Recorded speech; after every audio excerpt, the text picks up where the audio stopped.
جس قوم کی طرف رسول بھیجا گیا اس قوم نے بحیثیت مجموعی رسول کی دعوت کو رد کر دیا، قوم ہلاک کر دی گئی۔ صرف رسول بچا لیے گئے اور ان کے ساتھی اہل ایمان بچا لیے گئے۔ اب ظاہر بات ہے کہ اب تو کوئی رسول آئیں گے نہیں، لہذا اس نوع کا عذاب کسی کافر قوم پر نہیں آئے گا قیامت تک، اس لیے کہ کافروں پر عذاب کے لیے یہی قاعدہ ہے۔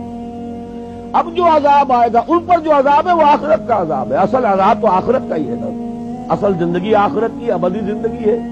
یہاں تو کیا ہے، قوم نوح ڈوب گئی، ختم ہو گئی، 2-4 ڈبکیاں دی ہوں گی، ہر آدمی نے جان نکل گئی، عذاب کیا آیا؟ اصل عذاب تو وہاں ہے جو آخرت کا ہوگا۔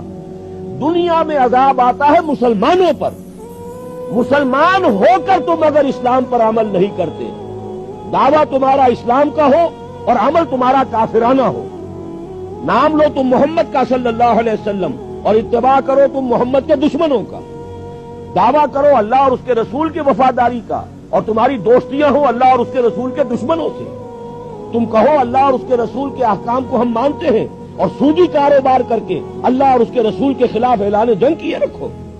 اصل عذاب دنیا میں مسلمانوں پر آتا ہے، جیسے کہ پہلے یہودیوں پر آیا، اس لیے کہ ہم سے پہلے کی مسلمان امت وہی تھی، جب تک حضور صلی اللہ علیہ وسلم کی بعثت نہیں ہوئی وہی امت تھی۔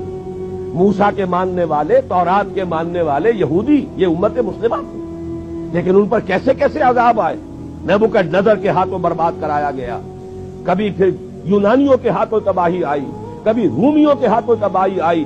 اس صدی میں بھی آپ نے دیکھا، اگر آپ بھولے نہ ہو کہ یہ صدی کے وسط میں ہٹلر کے ہاتھوں 60 لاکھ یہودی قتل ہوا۔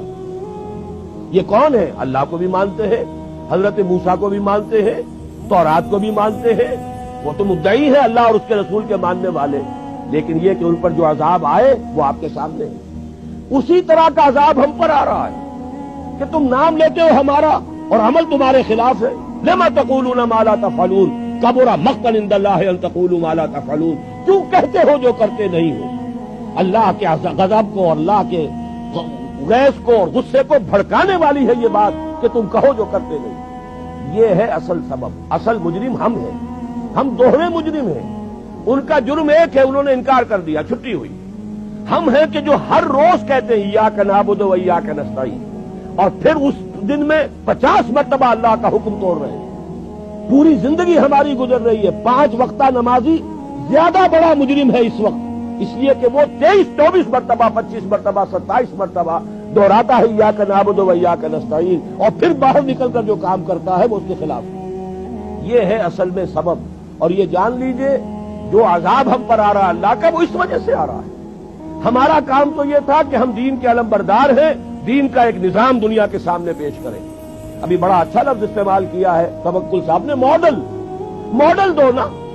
ایک انفرادی ماڈل ہوتا ہے، حضور صلی اللہ علیہ وسلم اپنی ذات میں ماڈل تھے، لقد کان لکم فی رسول اللہ اسوۃ حسنہ، لیکن حضور نے صرف ذاتی اور انفرادی ماڈل نہیں دیا، ایک اجتماعی ماڈل فراہم کر دیا، نظام قائم کر کے دکھا دیا۔ یہ ہے اللہ کا دین، یہ ہے اس کا سیاسی ڈھانچہ، یہ ہے اس کا معاشی ڈھانچہ، یہ ہے اس کی معاشرت، یہ ہے اس کی فیملی لاز، یہ ہے اس کے اندر تمام قوانین فوجداری اور دیوانی، یہ ہے یہاں پر قانون شہادت، یہ ہے سارا نظام۔ دیکھ لو، ٹھوک بجا کر دیکھ لو، یہ نظام ہے۔